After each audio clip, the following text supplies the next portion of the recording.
tardes a todos. Hoy contamos con la presencia de Domingo Delgado de la Cámara, aficionado, escritor, abogado de la Comunidad de Madrid. Me ha hecho aquí un currículum tremendo, pero como es amigo lo digo así cortito y ya está. Y le acompaña Beatriz Montejo, cirujana taurina. Entonces la charla de hoy, como me dijo que al año que viene van a hacer cosas de Joselito, va a hablar sobre Joselito el visionario. Y sin más que decir, apaguen los teléfonos, por favor, pongámoslos en silencio y adelante, Domingo. Bueno, pues buenas tardes. Buenas tardes, y es para mí un placer estar en Valencia, porque a mí Valencia es un sitio que me gusta mucho. Llevo viniendo a los toros a Valencia desde hace muchos años y para mí supone una enorme alegría, ¿no?, cuando llegan las fallas, porque para mí el año empieza ahí. Es decir, para mí el año va de marzo a octubre y luego hay 4 meses de hibernación, que es cuando no hay toros, ¿no? Por tanto, las fallas es un poco pues el inicio del año, el inicio de la primavera, el inicio de los toros, y para mí es una enorme satisfacción siempre venir a Valencia, porque además tienen ustedes una plaza de toros preciosa. Es decir, para mí es la plaza de toros más bonita que hay, inspirada en el Circo Máximo romano, es de una geometría perfecta y de una arquitectura muy clásica. Por lo tanto, estar sentado en esos tendidos para mí supone un enorme deleite. Y por tanto llevo a Valencia en el corazón, porque quizás sea de las plazas donde más toros he visto. Por lo tanto, pues verdaderamente me gusta mucho estar ante ustedes. Y además está muy bien hablar en Valencia precisamente de Joselito. Y claro, cuando se habla de Joselito también se habla de Belmonte. Y digo que es muy importante hablar en Valencia de Joselito y por tanto también de Belmonte, porque fue una plaza clave en la carrera de ambos. Belmonte lo lanza Valencia. Belmonte era un novillero fracasado que se había dejado un novillo vivo en Sevilla, viene pues completamente desmoralizado a Valencia, y es Valencia la que lo lanza en el verano de 1912. Valencia fue uno de los grandes feudos del gallismo. Ya eran muy partidarios de Rafael el Gallo, pero todavía mucho más de Joselito, al que aquí se le llamaba el Gallet, es decir, en valenciano. Bueno, pues Joselito toreó aquí varias corridas de 6 toros para finalizar la temporada, como muestra de la preferencia que tenía por esta plaza, y la única vez que mató 6 miuras en solitario los mató precisamente en Valencia, porque era una plaza muy de su gusto. Por lo tanto, es muy importante, ahora que el próximo año 1920 vamos a celebrar el centenario de la muerte de Joselito, es muy importante hablar de Joselito, y es muy importante hablar de Joselito precisamente en Valencia. Voy a hablar de Joselito el visionario, porque aunque a ustedes les pueda resultar insólito lo que les voy a contar, Joselito tiene más importancia en la configuración del toreo actual que Belmonte. Sí, ya sé que ustedes han leído en todas partes precisamente lo contrario, pero voy a intentar en este rato demostrar la importancia de Joselito. Claro, el problema que ha tenido Joselito es que la historia del toreo la escribieron los amigos de Belmonte e hicieron de Belmonte un enorme mito. Ahí está el libro Juan Belmonte, matador de toros, de Chávez Nogales, que podría ser la Biblia del belmontismo, ¿no? Entonces, claro, pues uno empieza cuando es niño y cuando es joven a leer pues vamos a decir la historia oficial del toreo, y en la historia oficial del toreo se cuenta que Belmonte pues es el gran revolucionario y el padre del toreo actual.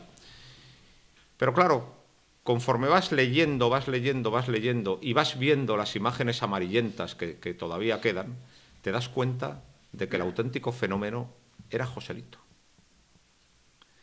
Y precisamente en la Biblia del gallismo, en la Biblia del belmontismo, en el libro de Chávez Nogales, Juan Belmonte, matador de toros, ahí se hace el mayor elogio de Joselito, ¿no? Cuando dice Belmonte que Joselito era un dios joven, perfectamente dotado para el toreo. Dice, yo era un personaje patético, un simple mortal, que tenía que hacer un esfuerzo sobrehumano para quedar con dignidad. Es el mejor elogio que se le hace. Por lo tanto, pues cuando verdaderamente uno investiga y empieza a conocer en profundidad la historia del toreo, se da cuenta de la gran importancia de Joselito. Yo podría dar una conferencia, vamos a decir, de corte cronológico, es decir, podría hablar del día que nació, el día que tomó la alternativa, pero en realidad estaríamos perdiendo el tiempo, porque eso lo tienen ustedes en cualquier libro. Tienen el tercer tomo del Cosío, ábranlo por la página de Gallito y se enterarán de todas esas cosas. Creo que sería una pérdida de tiempo. Entonces, lo que de verdad hay que hacer es hablar de la importancia de Joselito en el toreo y, sobre todo, de su contribución al toreo actual. Joselito fue llamado el rey de los toreros y verdaderamente está muy bien definido. Es quizá el torero más importante de la historia y, como digo, es quizá el torero más influyente, o por lo menos el que inicia el camino del toreo actual. Joselito cuenta con una gran formación clásica. Hay que tener en cuenta que es hijo de toreros, es hijo de torero, hermano de toreros, vive en el ambiente desde que nace. Por lo tanto, conoce al toro y conoce la lidia clásica como nadie. En eso es un experto, en eso es un maestro. Y como tal, le reconocen todos los libros de historia. Todos los libros de historia vienen a coincidir en que Joselito es el último gran torero antiguo. Joselito, digamos que es la herencia corregida y mejorada de Lagartijo y Guerrita. Esto es lo que dicen todos los libros. Joselito parece que es el gran torero antiguo y que es el torero que cierra una etapa, cuando es todo lo contrario, es el que abre el toreo actual. Por lo tanto, lo que vamos a hacer es eso. Vamos a intentar resaltar la importancia histórica de Joselito y vamos a intentar reflejar toda su influencia en el toreo actual. Por lo tanto, hay que empezar a hablar de la técnica del toreo, de la influencia en la técnica del toreo actual que tiene Joselito. Si ustedes ven una faena cualquiera, en cualquier plaza, cualquier día, hecha por cualquier torero de la temporada pasada, se darán cuenta que todas las faenas están construidas en redondo. La rima del toreo actual, de cualquier faena, de cualquier torero, bueno, malo y regular, la rima del toreo actual es el toreo en redondo. Saben ustedes bien qué es el toreo en redondo. El toreo en redondo es dar los pases sucesivos por el mismo pitón girando sobre los talones. El armazón de la faena actual es ese. Hay un inicio para sacarse al toro al tercio o a los medios y luego es una repetición obsesiva de series en redondo. Y esas series en redondo terminan pues con unos adornos al final. Pero digamos que todo el centro de la faena es toreo en redondo, toreo en redondo, toreo en redondo, toreo en redondo. Como digo, es la rima del toreo de muleta actual. Pues señores, eso no es de Belmonte, es de Joselito. Belmonte nunca toreó en redondo. Belmonte construía las faenas al modo antiguo. ¿Y cómo se construía la faena al modo antiguo? Toreando sucesivamente por un pitón y otro. Toreando en ochos, que decían. Es decir, se da el derechazo y se remata con el de pecho. O el natural y se remata con el de pecho. Pero Belmonte nunca giraba sobre los talones para dar sucesivamente derechazos y naturales. Cualquier faena actual, insisto en la idea, está ligada en redondo. Eso no es de Belmonte, es de Joselito. Por lo tanto, la mitad al menos del toreo actual no es de Belmonte, es de Joselito. Esto tiene una demostración gráfica. Me voy a referir varias veces a esa corrida porque tuvo mucha importancia. El día 3 de julio del año 1914, Joselito, con 19 años cumplidos, mata 6 toros en la Plaza de Toros de Madrid, que no van a ser 6 porque va a regalar el sobrero y finalmente van a ser 7. Las imágenes amarillentas del cinematógrafo, que todavía existen, nos permiten ver que en el cuarto toro de la tarde, Joselito torea al natural girando sobre los talones y ligando sucesivamente distintos naturales. Mientras que todas las faenas que quedan de Belmonte son todas ligadas en ochos. No hay nunca toreo en redondo. La mitad del toreo actual, por lo menos, es de Joselito. ¿Qué es lo que sucedió? Pues que ni sus mejores exégetas se dieron cuenta de esto. Es decir, Belmonte ha tenido muchos mejores escritores que Joselito. Joselito, el mayor exégeta que tuvo fue Gregorio Corrochano. Digamos que el crítico de cámara de Joselito es Gregorio Corrochano. Y Gregorio Corrochano escribe, muchos años después de muerto Joselito, el credo del gallismo. El credo del gallismo es ¿Qué es torear? Introducción a la tauromaquia de Joselito, un libro publicado en el año 1953, es decir, 33 años después de la muerte de Joselito. Pues bien, en ese libro Gregorio Corrochano habla de las magníficas cualidades de Joselito como dominador, poderoso con los toros, que conocía todos los tercios y todas las suertes, pero en ningún momento habla del toreo en redondo de Joselito. Es decir, su gran biógrafo y su gran exégeta no se dio cuenta de esta aportación. Es increíble, pero es cierto. Mientras tanto, la literatura belmontista llenó bibliotecas enteras de libros hablando del modernismo de Belmonte. Belmonte era un tipo extraordinariamente inteligente y Belmonte es el primer torero que se da cuenta que hay que cultivar la imagen pública. Joselito, cuando deja de torear, cuando no está en las ferias, en las plazas, se dedica a retentar vacas viejas en el campo. Es decir, su entrega a la profesión es absoluta. Mientras que Joselito retienta vacas viejas en el campo, Belmonte se dedica a hacerse fotos con los escritores del momento y con los artistas del momento. Esto le va a dar una popularidad inusitada. Y esos artistas, esos escritores, van a escribir una historia del toreo a su medida.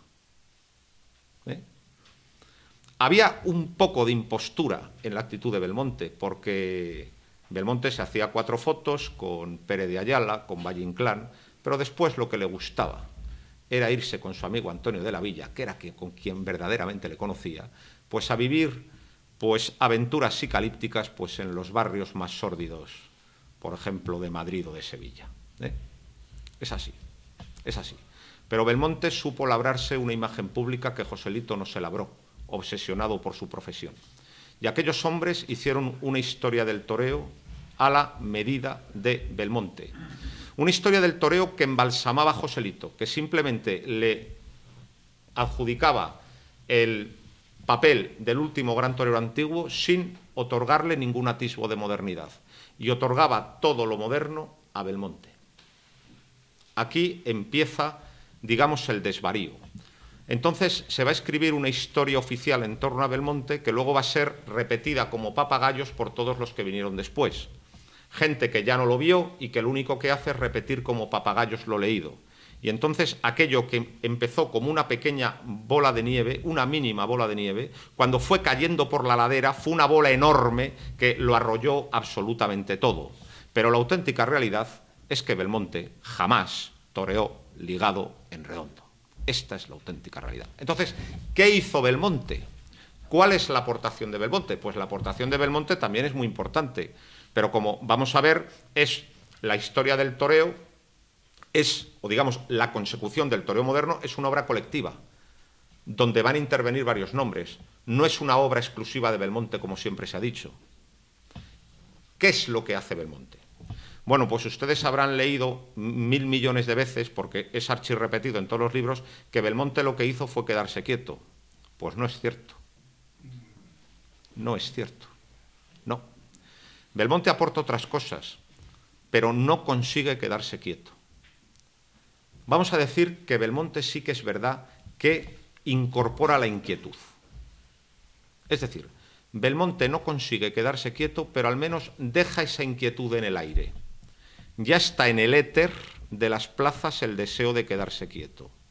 Y ese deseo será experimentado a base de cornadas y de mucha sangre por los que van viniendo por detrás.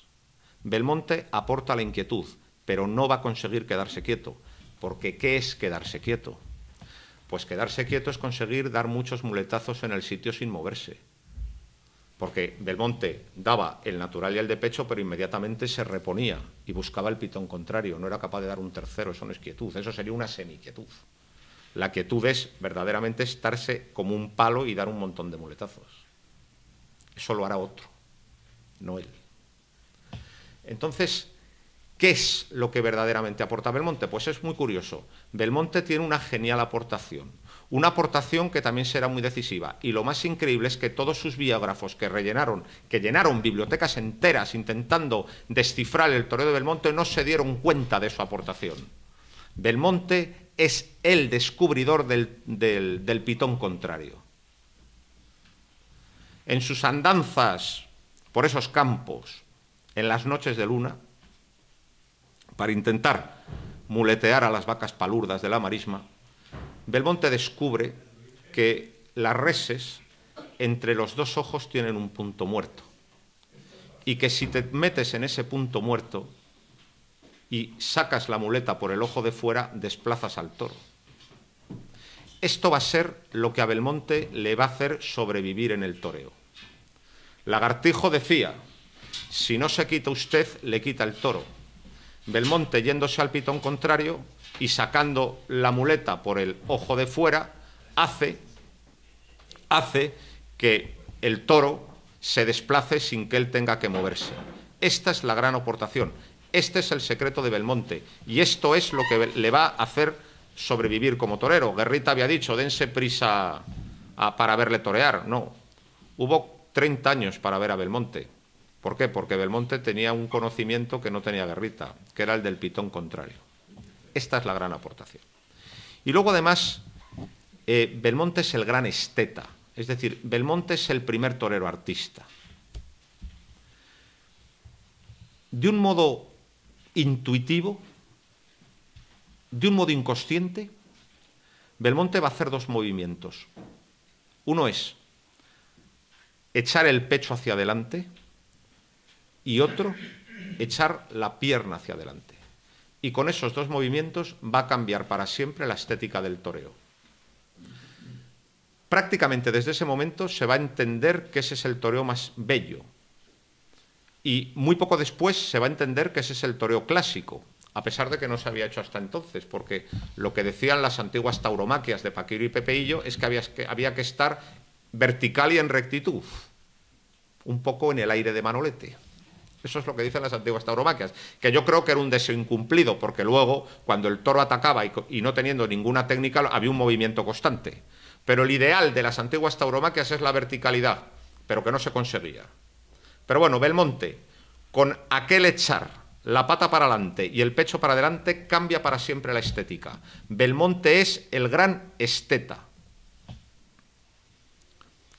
Y la gente empieza a hablar de temple. ¿Por qué? Porque cuando desplaza al toro echándose al pitón contrario, pues le hace frenar la velocidad. Belmonte tiene todavía un resabio antiguo. Belmonte nunca bajará las manos. Belmonte toreó con las manos muy altas. Por lo tanto, considerar a Belmonte padre del toreo actual es una auténtica insolencia, porque sí que tiene cosas actuales, como una cierta estética o como el pitón contrario, pero todavía tiene cosas muy antiguas, propias del toreo del siglo XIX, como es torear con los brazos altos para dar más salida al bicho, y como es también no torear en redondo. Entonces, la situación estaba en ese momento así. Joselito experimentaba el toreo en redondo, pero como no dominaba el pitón contrario, no era capaz de hacerlo con quietud, y Belmonte dominaba el toreo al pitón contrario, pero como desplazaba tanto a los toros, no podía ligar. ¿Quién es el que fusiona esas dos cosas? Pues el que fusiona esas dos cosas es un torero que, por cierto, este año se ha cumplido el centenario de su alternativa, que es Chicuelo. Manuel Jiménez Chicuelo. Manuel Jiménez Chicuelo también es otro de los grandes damnificados en la historia del toreo. Ustedes se cogen toda la literatura oficial y a Chicuelo simplemente pues, se le califica como un torero vistoso, un torero artista, el torero de la chicuelina, el torero del detalle. No se dieron cuenta de la grandeza de lo que estaba haciendo. Bueno, esto es también una constante en la historia del toreo. Generalmente la crítica taurina instalada nunca se entera de lo que está pasando. Esto es general, esto es así. Claro, también hay que decir, en descargo de ellos, que Chicuelo tenía un problema muy principal, que es que no tenía valor. Entonces, era muy difícil que cuajara un toro. Marcial Lalanda habla de él diciendo, a mí me encantaba torear con él, era un rival muy fácil. Dice, se bañaba él solo. Entonces, Chicuelo es un torero que no tiene temperamento para la batalla y que el toro difícil le desborda. Y claro, para imponer un concepto del toreo hay que ser muy capaz de hacérselo a todos los toros también a los regulares y en todas partes. Para imponer una fe, para imponer un criterio, para imponerse a los compañeros y para mandar en el toreo, pues hay que tener una moral y un valor que Chicuelo nunca tuvo. Pero Chicuelo fue el único que captó la profundidad de Joselito y Belmonte, porque el resto de los toreros de los años 20, cuando Joselito muere y cuando Belmonte se retira por primera vez, lo que hacen es imitar servilmente a uno de los dos.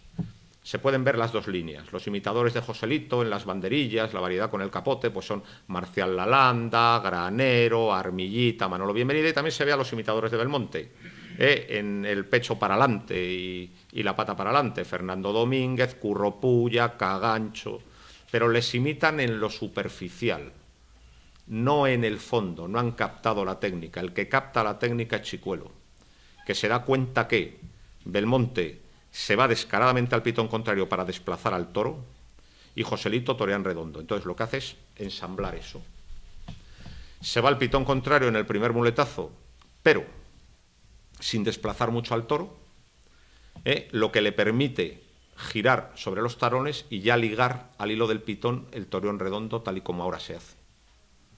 Lo que pasa es que lo hizo muy poco, porque ya hemos dicho que tenía muy poco valor y porque el toro de la época no se prestaba para florituras.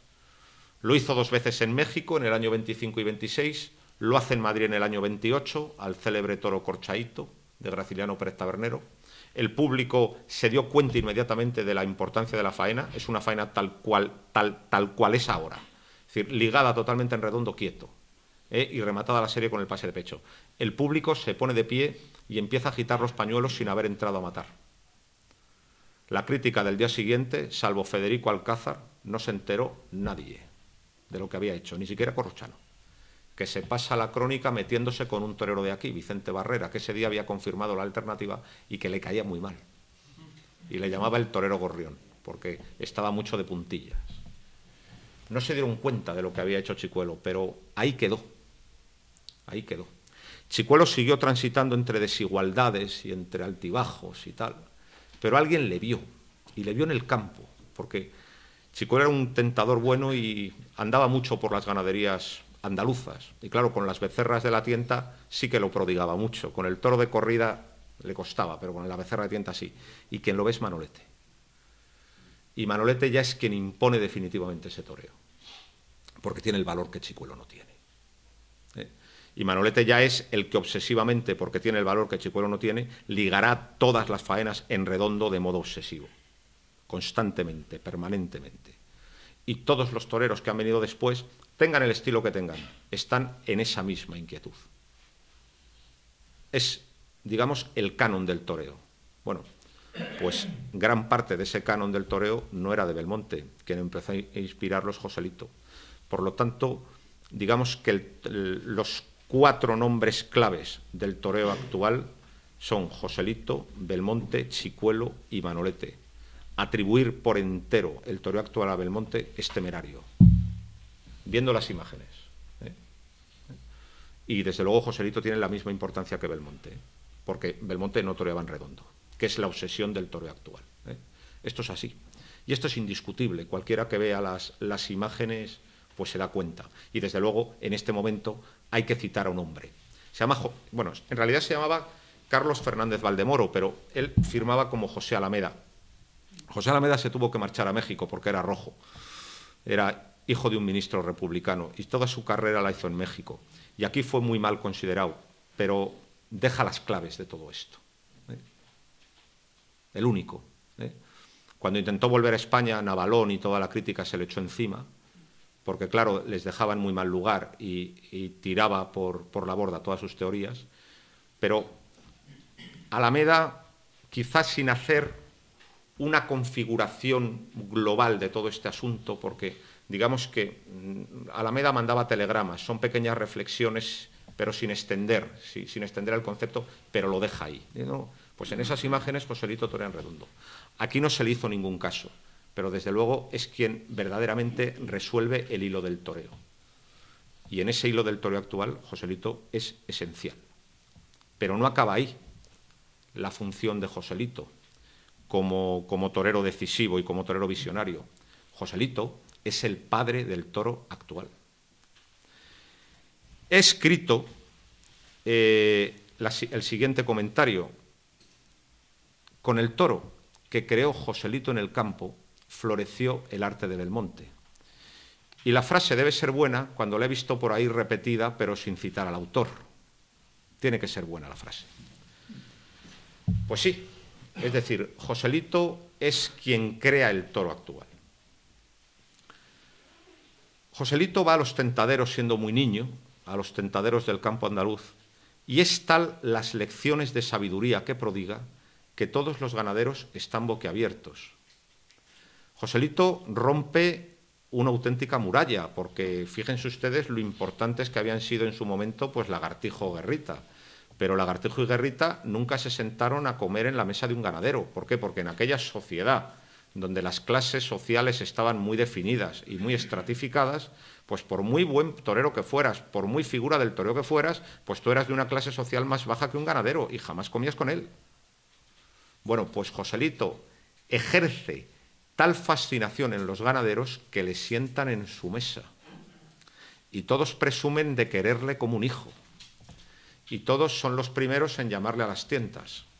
Y Joselito empieza a hablarles y empieza a influir en ellos. Es el primer torero que influye en los ganaderos. Y Joselito cambia el toro. En primer lugar, cambia el encaste. Y otra vez tenemos que remitirnos a la célebre corrida de Madrid del 3 de julio del 14, donde mató los 6 toros, que luego fueron 7, de la ganadería de los herederos de Vicente Martínez. Joselito en ese momento lleva un año de alternativa, pero es el amo, es el dueño. Le ha bastado la temporada de 1913 para ponerse arriba del todo. Y desde luego mandar al asilo a todos los toreros, a todas las figuras del momento, empezando por Bombita. Joselito va a matar 6 toros en la Plaza de Madrid. En el cartel pone confiando en la benevolencia del público más que en sus propios méritos, que era lo mismo que puso el cartel del día que Lagartijo mató 6 toros en Madrid. Bueno, pues Joselito, el día que mata 6 toros en Madrid, que luego fueron 7, puede escoger entre toda la cabaña brava. Es el amo, puede escoger la corrida que él quiera. Y coge una corrida de una ganadería muy concreta, la de los herederos de Vicente Martínez. La de los herederos de Vicente Martínez en ese momento no es una ganadería cualquiera. ¿Por qué? Porque esta ganadería era una ganadería de Colmenar Viejo. Por lo tanto, su sangre primitiva era la sangre gijona, que era un toro colorado que se prodigó mucho en Madrid en el siglo XIX, pues un toro vasto, pues de juego áspero, pero de juego manso. Era una ganadería, en principio, de origen Gijón. Pero en 1904, el que en ese momento dirigía la ganadería, Luis Gutiérrez Gómez, decidió cruzarla con el toro Diano, un toro vistahermoso andaluz de la ganadería de Ibarra. Y luego el cruce pues, se incrementó utilizando pues, más sementales pues, de Ibarra y de Parladé. Por lo tanto, se hizo un cruce por absorción. Lo antiguo Gijón fue desapareciendo porque, claro, a las hijas del cruce se las echaba un toro puro de Vistahermosa. A las nietas otro puro de Vistahermosa. Por lo tanto, pues a la vuelta de 4 generaciones, pues ya era una ganadería totalmente Vistahermosa. Joselito escoge esa ganadería. Es una ganadería distinta a los demás. Es una ganadería castellana, pero la única que tiene sangre andaluza. Será decisivo. A partir de ahí, todos los ganaderos del campo de Colmenar y del campo de Salamanca van a poner su vista en las ganaderías andaluzas, van a empezar a comprar sementales e incluso van a importar ganaderías enteras del campo andaluz. Joselito es el que extiende el toro andaluz a todo el territorio nacional. ¿Y por qué el toro andaluz? ¿Por qué el toro de Vistahermosa y no otro? Pues porque Joselito ha visto que es el toro que aguanta en la faena de muleta. El toro del siglo XIX es el toro vazqueño, fundamentalmente, que es un toro de gran pelea en el caballo, pero que luego pega el culo a las tablas y no se puede torear con la muleta.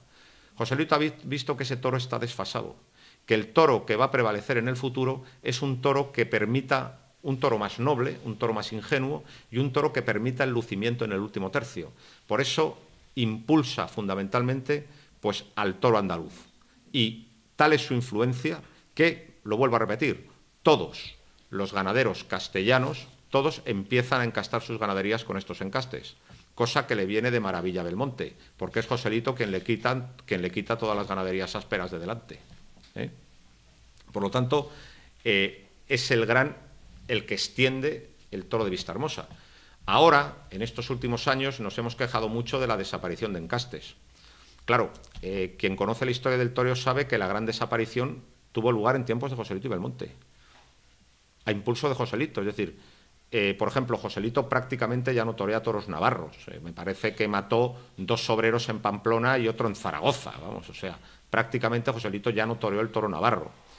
El toro castellano le disgustaba profundamente también, y siempre, pues, toro andaluz, toro andaluz, toro andaluz. Es decir, la gran desaparición de las castas fundacionales fue en época de Joselito y de Belmonte.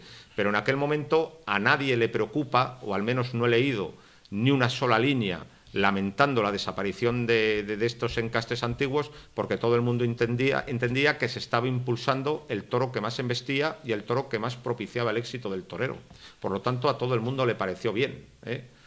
Hay un detalle bastante revelador. Por ejemplo, Joselito compra la ganadería de Benjumea, una ganadería vazqueña, y la manda entera al matadero. ¿Por qué? Porque lo que quería era un hierro de la Unión de Criadores de Toros de Lidia y tenía la vista puesta en la ganadería de la marquesa viuda de Tamarón, Parla de Pura. Esa era la ganadería que él se iba a comprar y estaba ya en tratos. Lo que pasa es que le mata el toro Bailaor y, como el trato no se puede concretar por su muerte, va a parar al conde de la Corte, que será luego, tendrá una extensión espectacular, lo del conde de la Corte, ¿no? O sea, Joselito lo tenía muy claro. Otro ejemplo, por ejemplo, en el año 17 se vende la ganadería de Murube porque sus dueños están arruinados. Y a Joselito le preocupa mucho que, digamos, la ganadería cabecera del encaste Vistahermosa pues caiga en manos de tratantes o se deshaga en 20 partes, y entonces él busca un dueño con dinero. Y es el banquero Juan Manuel Urquijo. Y le dice Juan Manuel Urquijo: hombre, José, si yo no sé nada de toros. Dice: usted no se preocupe, usted ponga el dinero que de lo demás me ocupo yo. Entonces tenía una clara preferencia por el toro actual. Y no solo impulsó el toro de Vistahermosa, sobre todo, y esto es más importante, en las charlas de café, después del tentadero, cambió el criterio de las tientas. Hasta entonces la tienta pues simplemente se ponía a la vaca delante de un caballo tentón, soportaba unos cuantos puyazos y se la abría al campo. Joselito es el que dice: no, espera, que la vamos a torear de muleta, a ver qué hace. Por lo tanto, es esencial. Joselito crea las bases del toro actual, y en los 20 años siguientes a su muerte, por sus criterios, por los criterios que él creó, el toro va a tener una evolución más espectacular que en los 200 años anteriores y que en los 80 posteriores. Es decir, el toro que va de 1920 a el toro que va de 1940 es cuando experimentará una mayor evolución. Y esta evolución, ¿quién la disfruta? Manolete, que ya se encuentra con el toro refinado. Los años 20 y 30 son años inestables porque todavía no se ha conseguido, pero en los años 40 ya se ha conseguido. Y, por supuesto, se apostó por el toro más bravo, porque la bravura es la capacidad de lucha hasta la muerte. Un toro que simplemente destripa caballos porque no lleva peto, pero que luego pega el culo a las tablas, en realidad no es bravo. El toro bravo es aquel que lucha hasta el final. Por lo tanto, la apuesta de Joselito fue una apuesta certera. Y el toro que perfiló Joselito pues es el que permitió ese florecimiento de toreros y de estilos que tuvo lugar desde la generación de la Edad de Plata pues hasta la generación de Puerta, Camino y el Cordobés. Es un toro obra de Joselito. Por lo tanto, en ese punto de vista es absolutamente decisivo. Y en esto no tuvo ninguna influencia Belmonte, que Belmonte se aficionó al campo ya muy mayor y se hizo ganadero y todo, pero en esos momentos a Belmonte pues lo que le gustaban eran fundamentalmente pues las experiencias psicalípticas y todo esto, y desde luego no tenía ningún interés en el asunto campero. Él mismo reconoce que él reconoce muchas cosas, entre otras porque Belmonte era un hombre muy inteligente y muy sensato, y muchas veces cuando la gente de su alrededor lanzaba ditirambos, decía: estos locos que han fundado el belmontismo. Es decir, Belmonte era un tío muy sensato que sabía dónde estaba, y Belmonte lo reconoce, ¿no? Que verdaderamente pues el que tenía el cerebro y el que verdaderamente pensaba en la profesión era Joselito. Una frase muy suya, muy de Belmonte, cuando le venían con algún lío, era: lo que haga José, bien hecho está. Punto. Y por tanto, el toro actual es obra absoluta de Joselito. Pero ahí no acaba su faceta visionaria. También es el inventor de dos aspectos esenciales, que es cómo se debe apoderar a un torero y cómo debe ser el negocio de los toros. En el año 1918, Joselito da la alternativa a dos novilleros con buen ambiente. Uno es José Flores Camará, que tenía fama de banderillear muy bien. Bueno, Joselito le da la alternativa en la Plaza de Madrid, le invita a poner banderillas y en ese momento le desguaza, porque se vio la calidad entre uno y otro. Pero a pesar de que verdaderamente el día que tomó la alternativa a Camará, Joselito le dio un baño del que no se pudo reponer, sí que es cierto que en los 2 años siguientes toreó mucho con la protección de Joselito. Y Camará viajó mucho en tren con Joselito y habló mucho con él. Y a otro que da la alternativa también en esa primavera de 1918 es a Domingo González Dominguín, un torero de Quismondo, imitador de Belmonte, que también por su protección va a torear bastante los 2 años siguientes, protección de padrino. Va a torear mucho los 2 años siguientes y con el que va a viajar mucho en aquellos viajes en tren. Bueno, abriendo un paréntesis, lo que sí que hay que reconocer es que Joselito fue absolutamente gafe con los abrazos que dio. Mientras que Belmonte, más o menos a todos los que dio la alternativa, fueron figuras, y Rafael el Gallo también tiene una gran trayectoria de dar la alternativa a figuras del toreo, Joselito fue nefasto. Es decir, Florentino Ballesteros, muerto por un toro; Ernesto Pastor, muerto por un toro; Juan Luis de la Rosa, asesinado por los rojos en la Guerra Civil. Es decir, que a quien daba la alternativa Joselito, pero bueno, dio la alternativa a muchos, ¿no? Dio la alternativa a muchos por ser el principal espada de la época. Y como digo, da la alternativa en el año 18 a Camará y a Domingo Dominguín y hablan mucho con él en los viajes. Y toman nota. Domingo Dominguín, solo con ver una foto de Cagancho, va a decir: a este le apodero yo.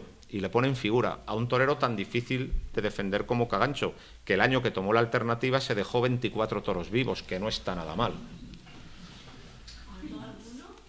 Con un quite toreando de festival en Aranjuez, Domingo Dominguín ve a un tal Domingo Ortega y dice: este va a ser. Y le falta, y en un mes, toreando novilladas en Barcelona, que organizaba Dominguín en el mes de noviembre, ya terminada la temporada, le puso en máxima figura. Dominguín. Pero sin duda, quien mejor aprendió las enseñanzas de Joselito fue Camará, que va a ser el apoderado de Manolete. Y cuando a Camará le dicen: ¿por qué hace usted esto? ¿Por qué hace usted aquello? Camará siempre respondía: yo lo único que hago es lo que me enseñó Joselito. Fíjense ustedes cómo va a mandar Manolete en el toreo. Manolete torea con su pundonor, con su raza y con su honradez, porque quizá no haya habido torero más honrado. Manolete toreaba, pero quien verdaderamente tenía las ideas y hacía los contratos era Camará. Fíjense ustedes todo lo que llegó a mandar Manolete, las ideas de Joselito. Joselito ve que el criterio de Lagartijo y Frascuelo, bueno, hay 3 toreros que han toreado más de 300 veces en la Plaza Antigua de Madrid: Lagartijo, Frascuelo y Currito, el hijo de Cúchares. Bueno, pues Joselito ve que eso no puede ser, que se queman los toreros, que los toreros tienen que tener una carrera progresiva, y eso es lo que va a hacer. Eso es lo que va a hacer Camará con Manolete. Y también ve que a los toreros hay que ponerles delante de las corridas buenas. Y eso es lo que va a hacer Camará con Manolete. Me van a decir: sí, Joselito mató muchas de Miura y tal. Joselito mató corridas duras al principio de su carrera, luego al final menos. Cuando había que callar alguna boca, cuando había que dar la cara, en momentos puntuales. Pero ya tenía muy claro el toro que había que torear. ¿Por qué? Porque la figura del toreo se ve metida en un problema, que es que para mantener su prestigio hay que triunfar todos los días. Y por lo tanto hay que buscar los toros que permiten ese triunfo. Eso es de Joselito. Claro, aquí podríamos envenenar la conversación diciendo: ¿la extinción de encastes antiguos de Joselito fue buena o fue mala? En realidad, el toro de ahora, ¿qué es? ¿Un rival o una pareja de baile profesional del espectáculo? Esa sería una conversación. Otra, el torero tiene que administrarse y tiene que buscar el lucimiento todos los días con las ganaderías más propicias, o por el contrario tiene que estar dispuesto a ser un todoterreno, matar de todo, exponiéndose también a la irregularidad. Son dos preguntas que dejo en el aire. Y son dos preguntas que están en las tertulias todos los días. Pero lo que la gente no sabe es que esa disyuntiva no es de ahora, es de Joselito. Es de Joselito. También se ve muy bien la inteligencia de Joselito en su relación con Juan Belmonte. Joselito machaca a Bombita. La primera temporada entera de Joselito como matador de toros, que es la del año 13, es la de la persecución de Bombita por todas partes. La persecución culmina el día de la despedida de Bombita en Madrid, en la corrida del Montepío de Toreros, que la gente le trata muy cariñosamente porque ese día se retiraba Bombita, pero Joselito, a pesar de la despedida, le pasa por encima. Le dice Ricardo Torres, dice: José, yo ya me he retirado, no me ofrezcas banderillas en el siguiente toro. Y fue Joselito, ¡bum!, y se las ofreció. Bueno, Joselito era un muchacho de 17 años y tal. Entonces Joselito manda a casa a toda la generación de la Edad del Bronce. Él es infinitamente superior. Pero, de cara a la temporada del año 14, todo el mundo coincide que está llamado a mandar en el toreo, y a mandar en el toreo en el estilo de Guerrita, sin ninguna sombra. Pero ha pasado una cosa muy rara en el año 14. Un tal Juan Belmonte ha estado mal casi todos los días, le han revolcado mucho los toros, pero ha habido un día, el 2 de mayo, en Madrid, con un toro de Contreras que se llamó Talle Alto, que aquello fue muy raro. Es decir, hizo unas cosas muy insólitas, muy artísticas, la gente se volvió loca y ese toro le valió para acabar con el máximo cartel en el mes de octubre, después de haber estado mal todo el verano. Una faena, ¿eh? El 2 de mayo del 14 la había puesto arriba del todo. De cara al año 15, Joselito dice: a este me lo voy a quitar de encima, y manda a su gente que vaya al campo a buscar las corridas más cuajadas, con más cara, de las ganaderías más ásperas, para quitar a Belmonte del medio. Y Belmonte, que ahí se ve su enorme inteligencia, lo que hace es pedirle árnica. Los que se enfrentaron a Joselito excitaron la soberbia y el celo profesional de Joselito, y Joselito los machacó. En primer lugar, Bombita. Cuando decía: ese niño no tiene categoría para torear conmigo, le bastó un año a Joselito para quitarle de aquí. Alguno que se fue de la boca, como los Martín Vázquez, les bastó una tarde para enterrarlos. En cambio, Belmonte se da cuenta de que ese no es el camino.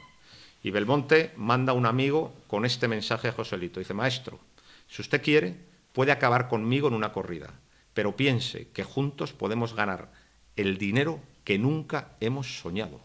Fíjense lo listo que era Belmonte. Belmonte no acepta una conflagración. Belmonte propone, pues oye, yo estoy a sus órdenes, y como yo hago cosas muy raras que entretienen a cierto público y que causan la impresión tal, entre los dos podemos ganar mucho dinero. Ahí tienen mucha influencia también los hermanos de Joselito. Bueno, de Rafael el Gallo era un torero genial, todos lo sabemos, pero se habla muy poco de Fernando. Fernando fue un torero que no llegó a matador de toros, que siempre fue en la cuadrilla de sus hermanos como banderillero.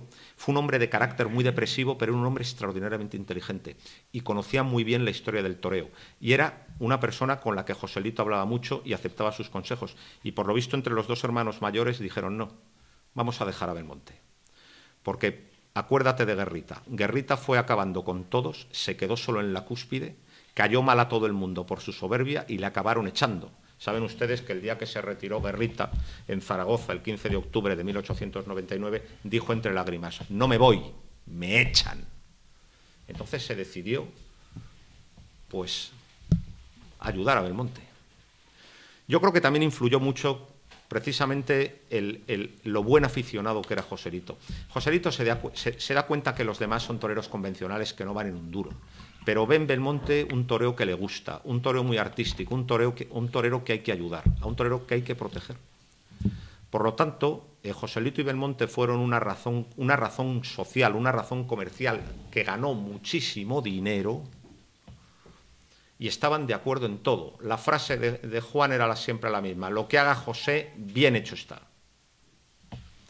Se discutía sobre Joselito y Belmonte en los prostíbulos, en las sacristías, en las salas de bandera, en todas partes.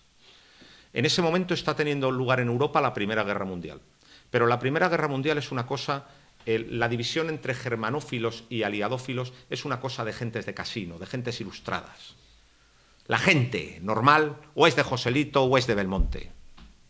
Es decir, es lo que apasiona al país. Es decir, nada genera más interés. Hay una anécdota tremenda. Un día en Ávila, que no es una ciudad muy taurina precisamente, y había una recepción porque viajaba en el tren Alfonso XIII. Pero resulta que también estaban allí Joselito y Belmonte, y algún guasón les dijo: asomaros, asomaros, y ya veréis cómo quitáis el protagonismo al rey. Efectivamente, asomaron Joselito y Belmonte en el tren. ¡Que está Joselito, que está Belmonte! El rey se quedó solo y todo el mundo se fue a ver a Belmonte y a Joselito, Entonces, Joselito y Belmonte fueron una razón comercial donde ganó mucho dinero. Donde se ganó mucho dinero. ¿Por qué? Porque se complementaban perfectamente.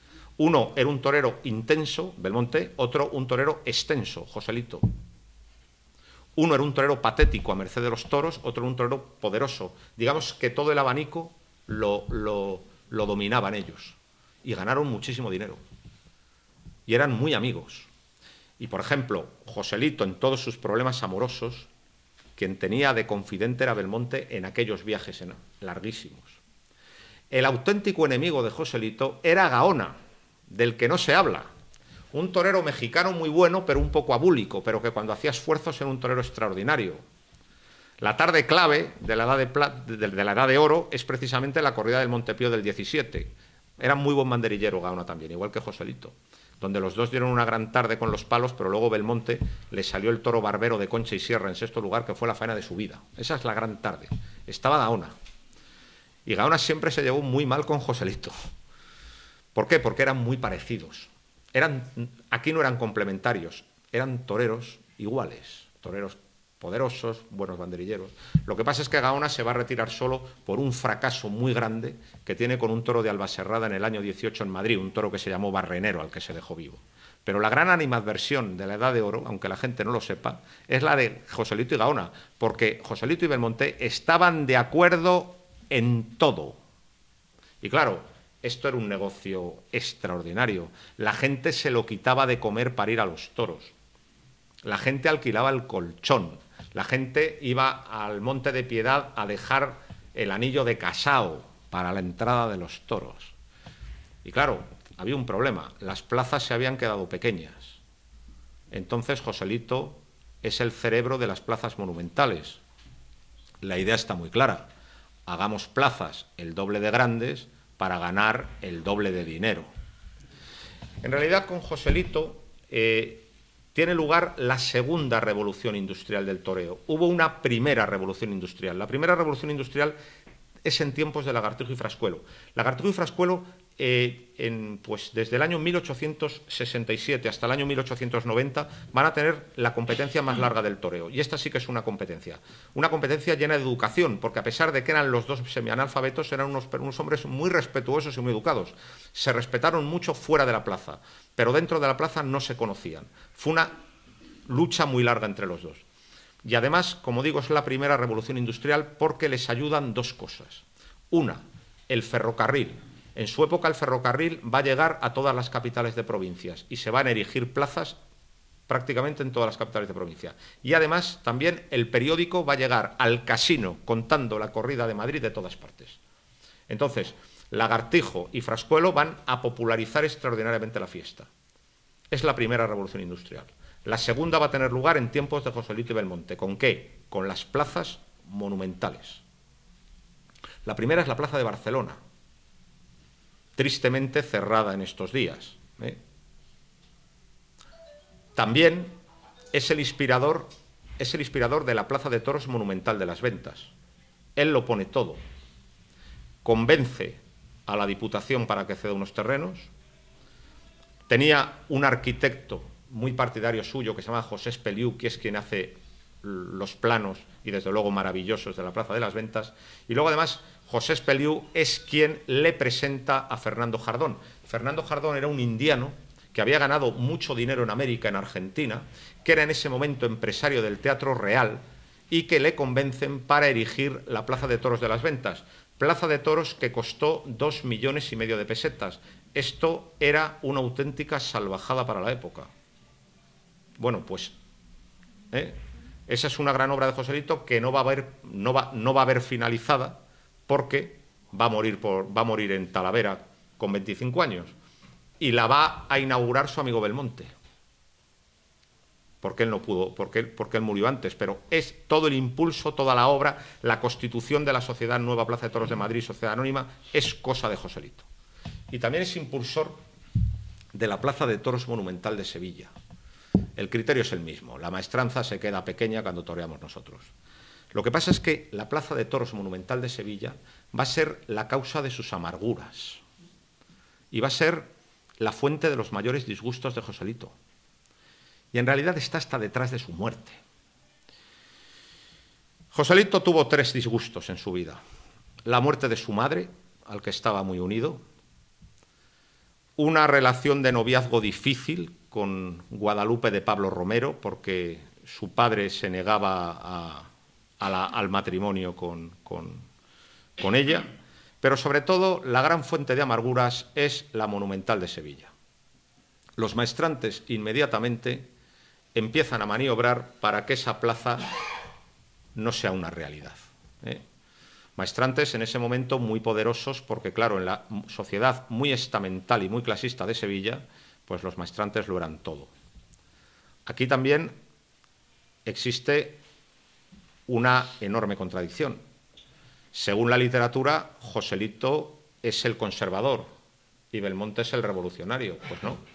Quien fue capaz de enfrentarse a toda una sociedad para llevar a cabo su sueño fue Joselito, mientras que Belmonte se plegó a los maestrantes asustado, dándole el primer disgusto a Joselito de su vida.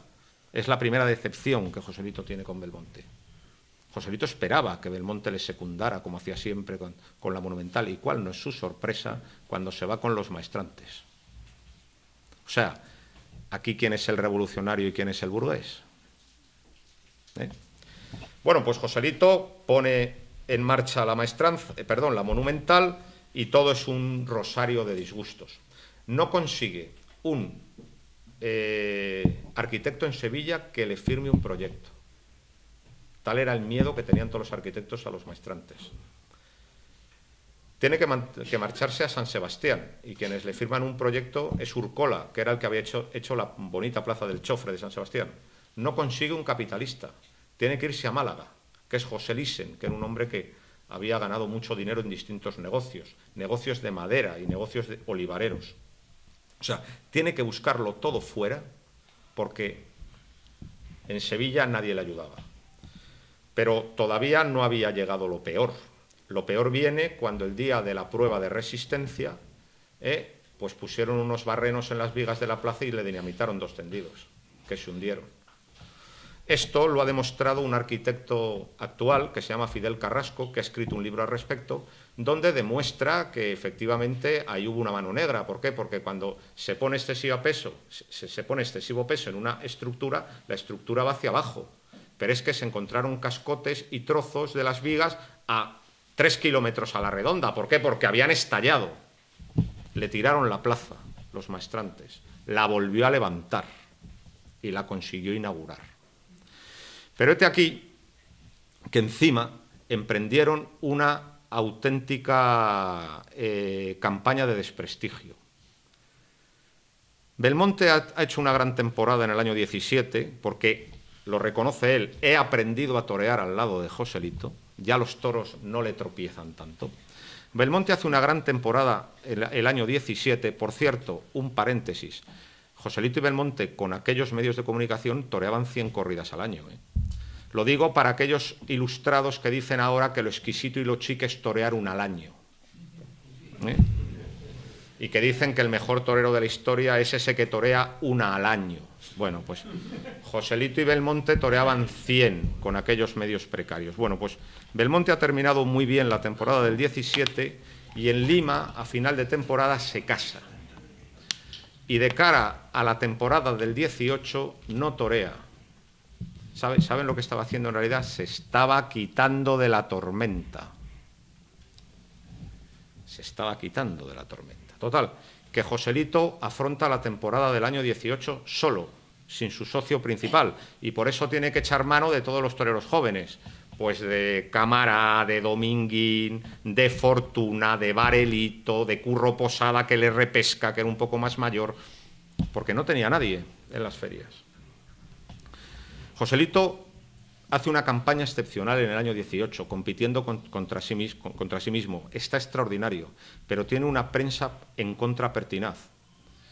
Y sobre todo los palos vienen desde el diario ABC, donde escribe Gregorio Corrochano. Gregorio Corrochano había sido el partidario principal de Joselito. ¿A qué se debe este cambio repentino de opinión? Pues muy fácil.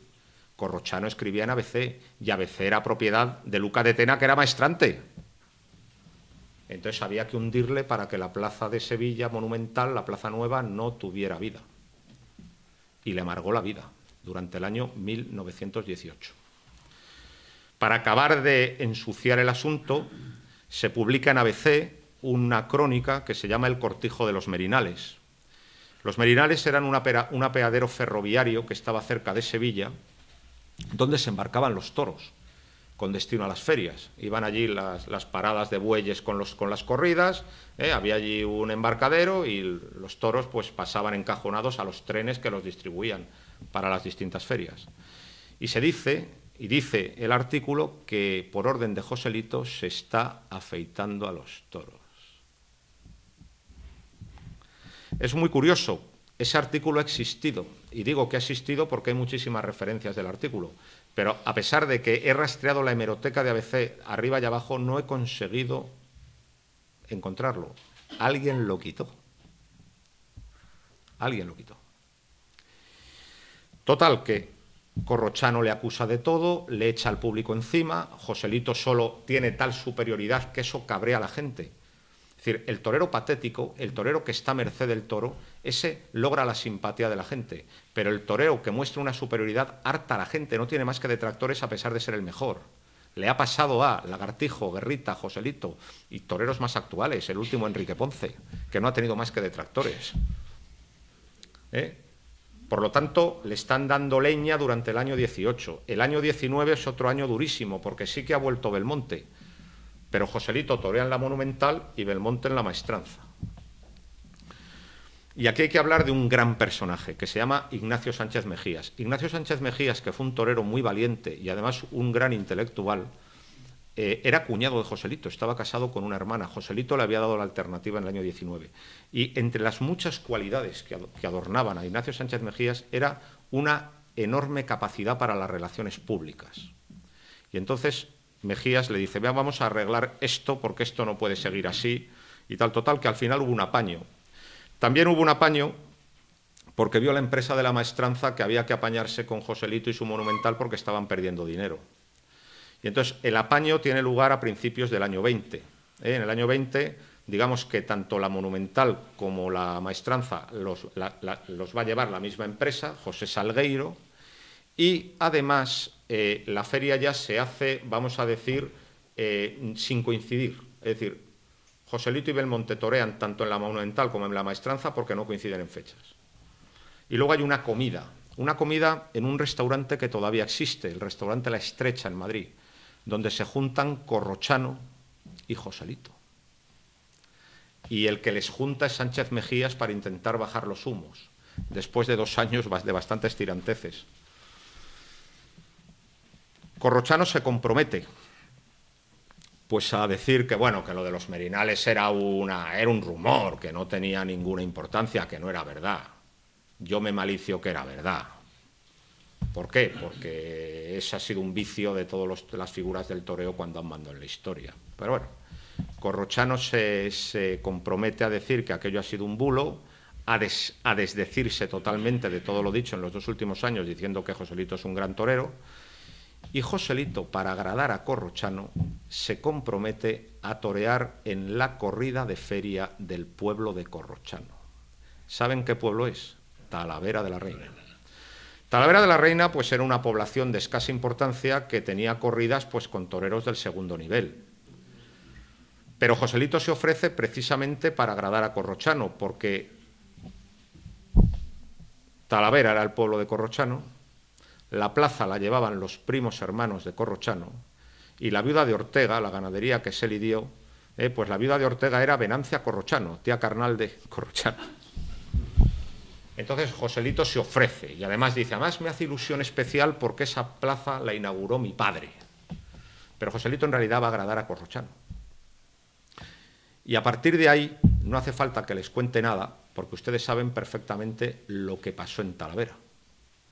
Un toro burriciego, había dicho la madre de Joselito, dice, yo estoy tranquila cuando torea a mi José, porque desde luego como el toro no le tira un cuerno no le coge. Bueno, pues un toro burriciego que había perdido la vista al sacar las tripas a un caballo, que eso era habitual en esa época, es decir, se llamaban los ojos de sangre y se quedaban cegatos los toros.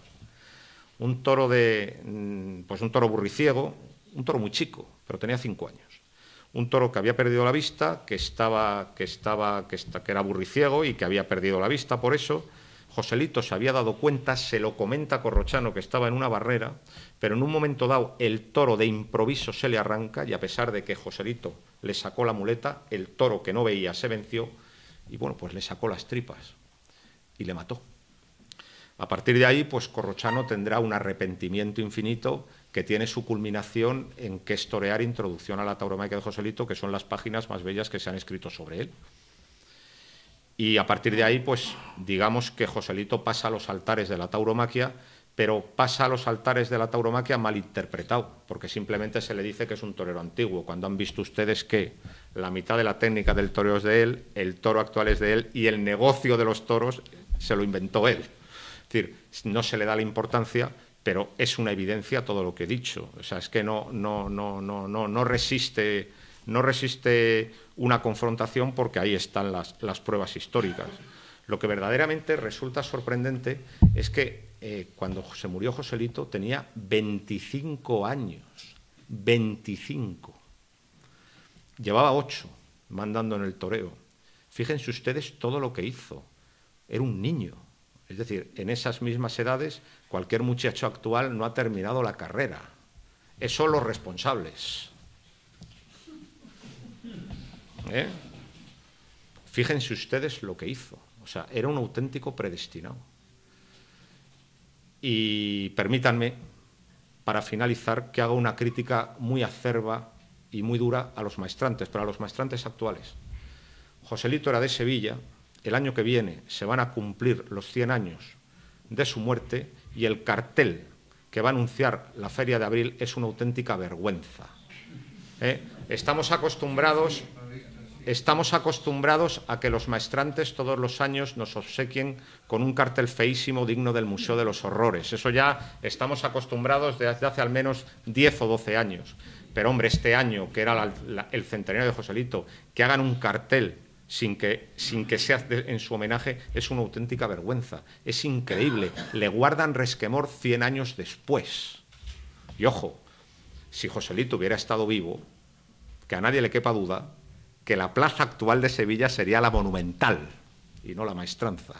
Que nadie le quepa duda, les salvó la campana, les salvó la muerte por sorpresa, pues de un hombre de 25 años, que fue un genio para su profesión, que vivió para su profesión y que sin duda será por siempre el rey de los toreros. Muchas gracias.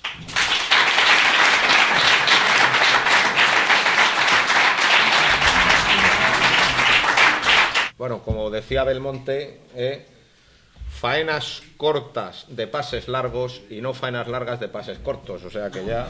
Muy bien.